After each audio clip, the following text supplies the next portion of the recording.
नमस्कार, मैं हूं आपके साथ मयंक। देखिए, आज का जो हमारी इस चर्चा का जो थंब है, वो शमा क्या बुझे जिसे रोशन खुदा करे। ये हमारे जो रोज के टॉपिक्स होते हैं उसके थंब से थोड़ा सा हट के है। आप सोच रहे होंगे कि आखिर ये थंब हमने क्यों दिया अपने इस वीडियो के लिए, वो शमा क्या बुझे जिसे रोशन खुदा करे। देखिए, कल इसके पीछे की एक छोटी सी कहानी है, वो मैं आपको बताऊंगा। कल देखिए, जिस तरह से अली खामेनी साहब जो है वो पूरी दुनिया के सामने आए, उन्होंने ईरान के लोगों को संदेश दिया, उसमें 8-9 बातें उन्होंने बहुत इंपॉर्टेंट कही है। हम उस पर बात करेंगे, लेकिन उसके पहले ये जो थंब दिया है इस पे चर्चा कर लेते हैं। देखिए, आज सुबह मैं जब घर से ऑफिस आने के लिए निकला तो रास्ते में एक मॉस्क है, एक मस्जिद है, वहाँ पे मेरे कुछ फ्रेंड्स अक्सर मुझे जुम्मे के दिन, फ्राइडे के दिन मिल जाया करते हैं। मैं कुछ समय रुक जाता हूँ वहाँ पे और उनसे जो है ईरान और इजराइल और अमेरिका ये सब जो युद्ध हुआ, इसको लेके चर्चा हो जाती है 15-20 मिनट। तो आज भी कुछ ऐसा ही हुआ। मैं ऑफिस से निकला, रास्ते में मुझे अपने फ्रेंड्स जो हैं वो एक तय टाइम पे आते हैं, वहाँ पे वो मिले, उनसे बात हो रही थी। तो उनसे बात के दौरान ऐसी चर्चा छिड़ी कि जो इजराइल के रक्षा मंत्री हैं कार्ड्स जो है, उनका एक नया बयान सामने आया है। उन्होंने ये कहा है कि भाई जो अली खामेनी है वो हमारे निशाने पर थे और हमने पूरा प्लान तैयार किया था कि अली खामेनी साहब को हम निशाना बनाएं, लेकिन हमें उसको प्लान हमारा इम्प्लीमेंट नहीं हो पाया और हम उसको एग्जीक्यूट नहीं कर पाए अपने प्लान को। तो मैंने कुछ अपने दोस्तों से ये सवाल पूछा कि भाई अली खामेनी साहब को टारगेट किया जा सकता था, उनके ऊपर हमला हो सकता था। तो वहाँ कुछ लोगों ने अपनी अपनी राय दी। उसी में वहाँ पे एक बुजुर्ग से व्यक्ति खड़े थे, उन्होंने एक बड़ी अच्छी बात कही। उन्होंने मेरी बात का सुन रहे थे मेरी बात, उन्होंने पूरी बात सुनी। उसके बाद उन्होंने जो है सिर्फ एक लाइन का शेर पढ़ा। उन्होंने ये भारत में और कई जगह इसकी चर्चा होती है, शायद आपने सुना होगा। उन्होंने कहा, फानुस बनकर जिसकी हिफाजत हवा करे, वो शमा क्या बुझे जिसे रोशन खुदा करे। ये बात उन्होंने अली खामेनी साहब के लिए कही। उनका कहना ऐसा था साहब कि वो शमा को कोई क्या बुझा सकता है जिसे रोशन खुद खुदा करता है। तो ये बात उन्होंने अली खामेनी साहब के लिए कही। तो मुझे उनकी ये बात बड़ी स्ट्राइकिंग लगी, बहुत अच्छी बात लगी। तो मैंने सोचा मैं आपके साथ इस बात को शेयर करूं। इसीलिए आज का जो थंब है वो ये दिया गया है कि वो शमा क्या बुझे जिसे रोशन खुदा करे। और पूरा ईरान भी यही कह रहा है कि भाई अली खामेनी के साथ जो है वो खुदा है, उनका कोई बालमाका नहीं कर सकता था। ऐसे ईरान में आप अगर सोशल मीडिया सर्च करें तो इस तरह के बहुत से पोस्ट मिल जाएंगे। खैर, अब हम अपने मुद्दे पे आते हैं। तो कल देखिए जो वीडियो सामने आया अली खामेनी साहब का, उन्होंने एड्रेस किया ईरान के लोगों को। उन्होंने जो है 7-8 बड़ी बातें कही हैं और एक प्रकार से आप देखें कि अब जो संदेश निकल के सामने आया है उसके बाद एक बात फिर तय हो गई है कि ये जंग अभी सिर्फ सीजफायर हुआ है, लेकिन एक बड़ी जंग की आहट फिर से दस्तक दे रही है। कैसे, हम आपको समझाते हैं। लेकिन पहले जो अली खामेनी साहब ने जो संदेश दिया, उन्होंने कहा कि अमेरिका ने युद्ध में केवल इसलिए इंटरफेयर किया क्योंकि उसे लगा कि अगर वो हस्तक्षेप नहीं करेगा तो इजराइल में यहूदी शासन पूरी तरह से नष्ट हो जाएगा। उन्होंने ये संदेश दिया कि अमेरिका युद्ध में सिर्फ इसलिए कूदा क्योंकि उसे ये डर सताने लगा था कि अगर युद्ध चलता रहा तो इजराइल पूरी तरह से हार जाएगा और बड़ा नुकसान हो रहा था इजराइल को इस युद्ध में। दूसरी बात उन्होंने ये कही कि अमेरिका को इस युद्ध से कोई फायदा नहीं हुआ। अमेरिका ने लड़ाई की, जिस मकसद से लड़ाई की, लेकिन उसमें उसे कुछ हासिल नहीं हुआ। तीसरी बड़ी बात उन्होंने कही कि इस युद्ध में ईरान ने, ये अली खामेनी साहब कह रहे हैं कि ईरान ने इस युद्ध में अमेरिका के चेहरे पर जोरदार तमाचा मारा है। जिस तरह से अल उदैद एयरबेस पर हमला किया, उसे नुकसान पहुंचाया, ये एक बड़ा सेटबैक था अमेरिका के लिए कि उसके एक बड़े एयरबेस के लिए। अल उदैद एयरबेस देखिए इस पूरे मिडिल ईस्ट एरिया में सबसे स्ट्रेटेजिक पोजीशन है और जैसा बताया जा रहा है कि वहां पे 14 मिसाइल्स फायर की थी जो ईरान ने, उसमें से इस तरह की खबरें आई कि 3 मिसाइल्स ने हिट भी किया। हालांकि इसकी कोई पुष्टि नहीं हुई है, सिर्फ सोशल मीडिया पे ऐसी खबरें कभी इसकी कोई पुष्टि नहीं हो पाती है।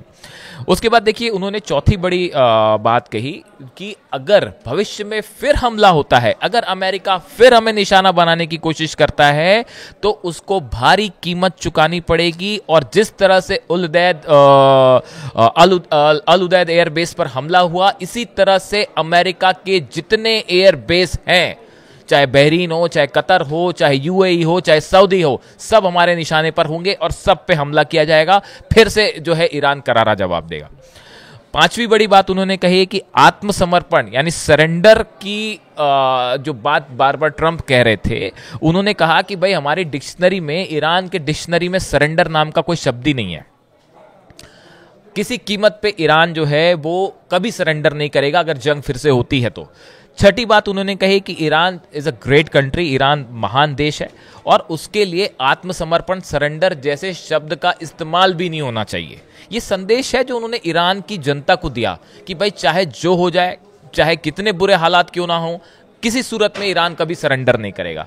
ये एक प्रकार से ईरान के लोगों में, देखिए ईरान में इस समय बड़ा जश्न मन रहा है और जीत का जश्न बताया जा रहा है। आप देखिए लाखों लोग सड़कों पे थे। जो सीज फायर के अगले दिन की बात है, देखिए ईरान में कुछ कम नुकसान नहीं हुआ, बड़ा नुकसान हुआ इसराइल का, इसराइल के हमलों का, लेकिन उसके बाद भी ईरान की जनता जो है वो इतने जोश में थी कि देखिए लाखों लोग सड़कों पर जश्न मना रहे हैं, फायरवर्क्स हो रहे हैं, जुलूस निकाले जा रहे हैं और सब बता रहे हैं कि भाई न सिर्फ इसराइल को हराया है बल्कि अमेरिका को भी कड़ी चुनौती दी है, उसको भी मुंह तोड़ जवाब दिया गया।